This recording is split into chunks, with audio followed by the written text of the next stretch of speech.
Shalom saudara-saudara sesama anak-anak Tuhan, kiranya damai sejahtera Kristus memenuhi kita semua. Mari kita memulai renungan ini dengan berdoa. Bapa, kami datang ke hadapan-Mu hari ini dengan penuh ucapan syukur akan segala anugerah yang kami terima di sepanjang hidup kami. Terima kasih ya Bapa, rencana-Mu indah bagi kami semua. Sekarang kami mau mendengarkan firman-Mu, urapilah kami dengan urapan yang baru dan singkapkan apa yang terselubung dari mata kami. Dalam nama Tuhan Yesus Kristus kami berdoa. Amin. Saudara terkasih, ketika kita berbicara tentang benteng, kita berbicara tentang sebuah tembok yang tinggi yang dibangun mengelilingi sebuah kota untuk melindungi kota itu dari serangan luar. Sebuah benteng tidak dibangun dalam waktu sehari, namun dibangun sedikit demi sedikit dalam waktu lama sampai menjadi benteng. Selain benteng yang bisa kita lihat di dunia jasmani, ternyata ada juga benteng-benteng dalam dunia rohani. Dari 2 Korintus 10 ayat 4, kita bisa mengetahui adanya benteng-benteng tersebut yang lokasinya ternyata ada di dalam pikiran kita. Mari kita baca ayatnya, 2 Korintus 10 ayat 5. Kami mematahkan setiap siasat orang dan merubuhkan setiap kubu yang dibangun oleh keangkuhan manusia untuk menentang pengenalan akan Allah. Kami menawan segala pikiran dan menaklukkannya kepada Kristus. Saudara terkasih, ada 2 macam benteng rohani, yaitu yang pertama, benteng yang dibangun manusia yang berasal dari kepercayaan-kepercayaan yang salah yang ditanamkan dalam pikiran sedikit demi sedikit sampai menjadi benteng yang kuat. Benteng yang dibangun manusia ini menempatkan Allah di luar benteng dan tidak memperbolehkan Allah untuk masuk ke dalam hati manusia untuk membereskan hal-hal yang tidak kudus. Salah satu contoh benteng ini adalah ketika seseorang mengalami patah hati berkali-kali dalam hidupnya. Kemudian dia membuat benteng yang mengelilingi dirinya sendiri sehingga melindungi dirinya dari kemungkinan dilukai lagi oleh orang lain.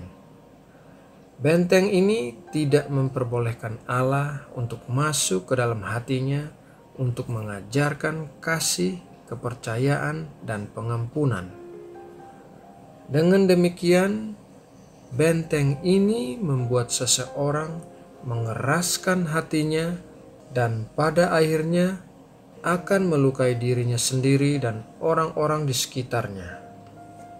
Contoh lain dari benteng rohani adalah seorang anak yang terus-menerus disiksa sewaktu masih kecil sehingga ia membangun benteng ketidakpercayaan kepada orang lain yang akan melindungi dia dari kemungkinan dilukai lagi.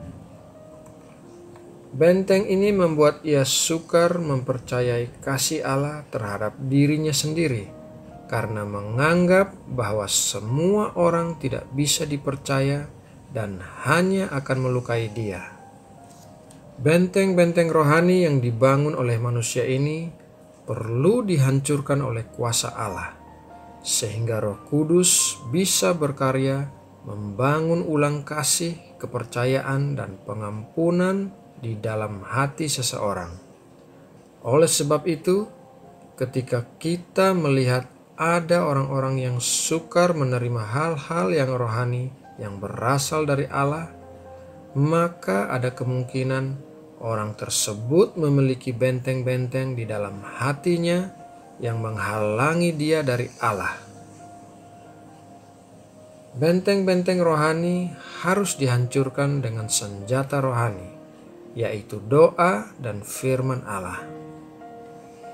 Benteng rohani yang kedua yaitu benteng yang adalah Allah sendiri, yang menjadi pelindung kita dari serangan luar berupa hal-hal yang jahat dan pikiran-pikiran yang tidak benar yang berasal dari iblis. Mazmur 48 ayat 4 berkata, "Dalam puri-purinya Allah memperkenalkan dirinya sebagai benteng." Benteng yang kedua ini adalah benteng yang harus kita miliki dalam pikiran kita. Nah, saudara-saudara yang terkasih, demikianlah renungan hari ini yang membahas tentang dua macam benteng rohani di dalam pikiran kita. Semoga renungan ini bisa menguatkan kita semua, dan untuk menutup renungan ini, mari kita berdoa. Ya Tuhan Allah kami yang hidup, berikan kami hikmat untuk membedakan benteng-benteng yang ada di dalam pikiran kami yang tidak sesuai dengan firman-Mu. Sekarang kami meminta Roh Kudus untuk menerangi setiap ruangan dalam hati dan pikiran kami dan menyingkirkan hal-hal yang tidak kudus yang tidak berasal daripada-Mu. Terima kasih ya Bapa. Kami akan memulai lagi aktivitas harian kami. Kami mohon Tuhan menuntun setiap langkah kami dan setiap keputusan yang harus kami ambil. Kiranya kami memilih hal-hal yang benar, yang sesuai dengan kehendak-Mu saja. Kami juga mau berdoa bagi rumah tangga setiap anak-anak Tuhan yang sedang mendengarkan firman-Mu. Kiranya damai sejahtera dan kasih Tuhan memenuhi setiap rumah tangga. Untuk rumah tangga yang sedang mengalami masalah perkawinan, anak-anak, ekonomi, pekerjaan, kesehatan, kami berdoa kiranya Tuhan campur tangan membawa penyelesaian dan mujizat bagi setiap rumah tangga sehingga pemulihan terjadi di rumah anak-anak Tuhan. Terima kasih ya Bapa. Tidak lupa kami berdoa bagi Indonesia. Berkati Indonesia dengan pemimpin-pemimpin yang takut akan Engkau ya Tuhan. Berkati Indonesia dengan pejabat-pejabat yang berhati bersih, yang mengambil keputusan-keputusan yang adil dan bijaksana bagi negeri tercinta ini. Pulihkanlah Indonesia ya Tuhan. Terima kasih, kami berdoa hanya di dalam nama Tuhan Yesus Kristus. Amin.